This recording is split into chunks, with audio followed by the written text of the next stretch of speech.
the next week it might feel really good. It's not always going to feel better. So the main thing is just to keep, like you did, just keep following the process and keep doing the drills, keep that focus on the stroke. Welcome to the Effortless Swimming Podcast, the show that helps swimmers and triathletes love the water, become a better swimmer, and live a better life. Here's your host, Brenton Ford. This is podcast episode number 133. My guest today is Ryan Roselli, and Ryan came to a freestyle clinic of ours in Brisbane in March this year, and he had the Cairns Ironman, which was in June, or the Cairns Half Ironman. And Ryan messaged me the other day, and he said that his time last year for the swim was 36 minutes, and this year, after doing the clinic 3 months prior, he was able to get down to 31 and a half. So basically a 5-minute improvement, or 5 minutes and 6-second improvement over the course of 3 months there. So I've got Ryan on the podcast today to talk about what things he focused on in his stroke, how he went about making those changes, and how he managed to ingrain those changes as muscle memory and make it permanent. And he also talks about what he focused on in the race and what advice he has for other triathletes and swimmers in a similar position who are wanting to swim faster, but they're not sure how. So Ryan gets into it by talking about what his swimming background was coming into triathlons. I didn't really have any swimming background. I used to do some triathlon back at secondary school. My highlight being racing Dino Bizzoni at New Zealand secondary schools way back. And I was second to last out of the water. So, yeah, I've never been a strong swimmer, and it's just something that I've had to spend some time working on. And, certainly over the last 2 years, it's all new to me, really. And is that when you started doing triathlons 2 years ago? Yeah, so I had a friend that did Cairns 2017 and the half, and I followed him in his race, and then I thought, well, if he can do it, then I can certainly do it. And after a couple of weeks of thinking about it, I talked to my partner about it and said, this is what I want to do and have a crack, and she said she'd support me. So she came from a swimming background. So, she said, I'd just go to the pool and start swimming. And she said, the first swim, just go and swim a K, and you'll probably struggle. And I went to the pool and I swam 2K and I felt all right, but wasn't breaking any records. So it's just been a build from there. And take me back to I guess a couple of months ago. So you first came to a clinic in March this year, and then you had Cairns in June. So take me back a couple of months ago. What made you decide to come to a clinic and start working on your stroke?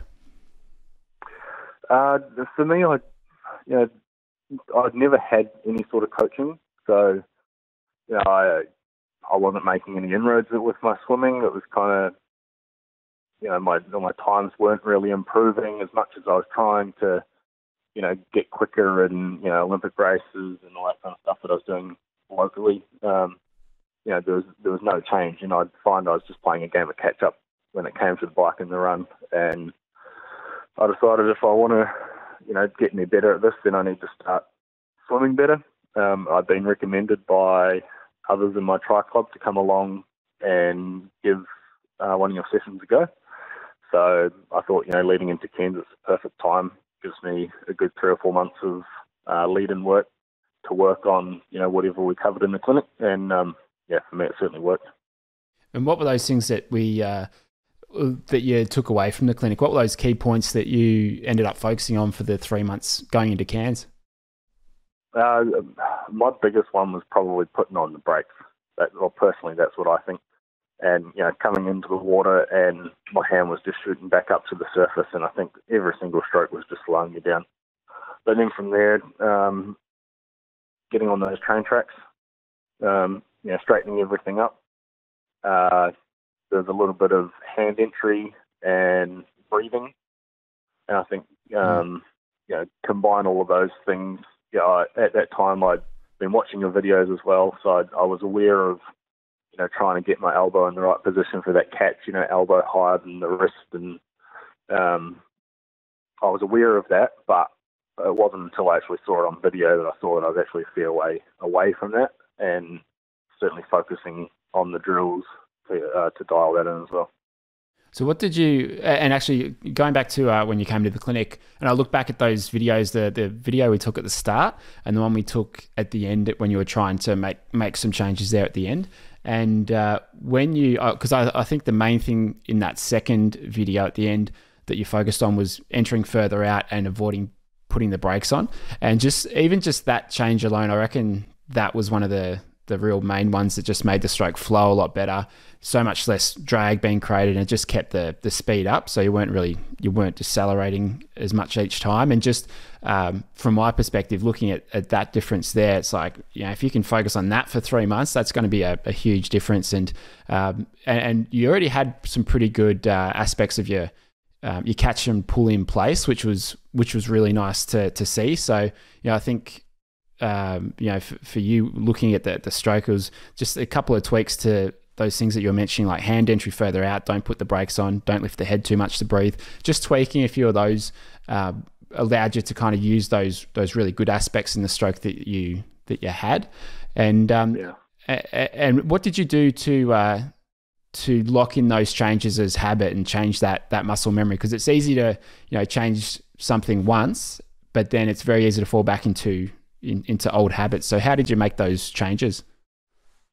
Yeah, so since the camp, I've, almost every single session that I've done, bar my open water, I'll get in and do 500 meters of drills. So, the 5 drills that I took away from it, I'll do 50-meter drill, then just swim back with the fins on, with the snorkel on, and focus on my stroke. And I think, and then going forward and through my sets that I do in training with with the pull buoy and with the hand paddles, I'll do all of those with a snorkel, so I can really focus on my stroke. I don't have to worry about the breathing side of things. And I think for me, I've found really focusing on that stroke with the setup of the drills at the start to just, for me being able to remember the points that I have to focus on. Then going through the session, focusing on the high elbow and the catch and the hand entry and not putting on the brakes, and 2-3 times a week doing those drills has really helped me to actually implement it in a race situation. And how did you feel in the first couple of weeks? Was it one of those changes that made you feel better straight away, or did it feel a bit unusual and worse? How was it for you? I think, my speed didn't change initially. There were a few bits and pieces. Some of them felt good, some of them felt bad, and still even now, I try to focus on lengthening out and, the head position that we talk about when you're at the clinic. And I still forget about that because it wasn't one of my main points that I had to think of, but I'll be swimming along and it'll just come into my head and I'll make that change. And, even still, it feels weird to do a few of these things, but it is starting to become more second nature, which is really good. And then, obviously since then, been watching videos and trying to implement a bit of the Serape one you were talking about with Josh. And, I forget about that and I don't know the drills associated with that, but by watching the video, I kind of understand the dynamics of it and what it should feel like and what it should look like. So, I'll think about that halfway through a length and I'll try to add that in as well. And you can certainly feel the difference. But for me, I think going forward, something like that there is really going to help take it to the next level as well. Yeah. And did you end up seeing an improvement in your times within that 3 months in training, or wasn't until race day that you're able to see that difference? No, most definitely. And it was, I think within the first week, I had already hit a 200-meter PB, and that was, in the middle of the session, I was swimming faster than I typically would have swum, say, a 200-meter at the start of the session only 2 weeks earlier. So I did have pretty immediate improvements. And then going forward, noticing, my 100 split coming down as well in my speed sessions, and even in my more tempo sessions, my 400 and 500 splits were coming down. So, and then on weekends, I tend to go out and do an open water swim as well. So, noticing across the board there as well, those splits were coming down in sort of 1,000 meter and 1,500 meter intervals. So most of my times I'd noticed within probably 3 or 4 weeks were starting to improve. And was it constant improvement, or did you find in some weeks it would regress a little bit and then you'd be able to improve again, or what was that sort of curve like for you? Yeah, no, it certainly didn't just keep coming down. So, some weeks I felt really good, and then other weeks I'd go backwards and I'd be like, I just had no rhythm, and I can't explain why that was. But if you go back through my training peaks where I comment to my coach, there'll be a lot of that where I was up and down. But if you look at a trend graph, I suppose over those 3 months, you could certainly see bits and pieces coming down, which was really good. Yeah, it's and that's how I normally find it is. It's over the course of time that improvement it keeps going, but it's this up and down where it will it often gets faster, and then you can slow down and feel like you've forgotten how to swim, and then the next week it might feel really good. It's not always going to feel better. So the main thing is just to keep, like you did, just keep following the process and keep doing the drills, keep that focus on the stroke, and know that it's gonna happen over time. And then come race day, so you're there on the starting line at Cairns. What did you think about in the race? Were you focused on your technique, or did you just kind of let it be where it was at, and you focused just on racing and your pace? Started out wanting, for anyone that swum Cairns, that the first half of the race is kind of out and into the current and into the swell. So I wanted to push a little bit harder going out. And, you obviously start off and you start to get a bit more warmed up. For some reason, I decided to not do an in-water warm-up this year, but just focus more on stretching and getting the arms moving out of the water. And, a couple of 100 meters into it, you're starting to get into a good rhythm, and then, you start to feel probably a little bit of fatigue starting to set in. So it's at those points that I really think back to, okay, what do I have to focus on with my stroke, and try and get that high elbow catch, and, make those, or focus on those changes that I had been working on and training over the last 3 or 4 months. And then, you make the first turn, make the second turn, and then just a matter of coming back with that current and, riding the current, and, just try to increase the tempo a little bit, get the arm turnover a bit higher. You don't have to fight so much into the current, which was really good, and just enjoy the swim from that point. And back in March, so your time year before was around that 36-minute mark, and you're down to 31 and a half this year. What did you think you were capable of doing this year in the race, time-wise, for your swim? Pre-race, I was hoping to probably dip just under 31, but if you saw the weather leading into the race, it certainly wasn't conducive to fast time. So, I ultimately, based on the day, I think that there was a really good time. I'd been saying to my coach that I wanted to swim, low 30s, being 30, 31 minutes, and I don't think he actually believed I'd do it.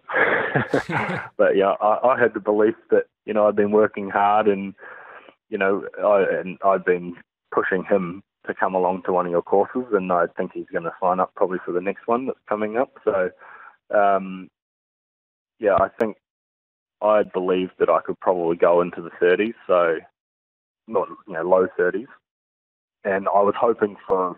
I'd said to people I was hoping for a 5-minute swim improvement, and looking at my times, it was 5 minutes and 6 seconds, so pretty spot on as to where I thought I was going to be. Oh, well done. And was that just based on the times that you were doing in training leading up to the race, or just roughly where you felt like you could get to? Probably a bit of both. Like if I look at my sort of swimming leading into Cairns 2018 compared to this year. Open water swim the year before, I'd done sort of 2.5K, and I was swimming an average pace of 142, 143 per sort of 500 meters. Whereas, a month before Cairns this year, I was doing that and swimming, 127 splits. So I kind of knew that I was about 15, 16 seconds per 100 faster. Most of my training done in the pool without a wetsuit, and for me, a wetsuit does make a big difference as well. And going forward to my next race, it was a big decision, or a big part of the decision that I made as to where I was going to race. It was a wetsuit swim. Obviously, when you're swimming faster in training, it's good. And for me, I thought, well, if I can swim sort of that pace in training over, say, 200, then over the 1.9K with a wetsuit, it should be pretty similar in those conditions. So it did work out pretty spot on as to where I thought it could be.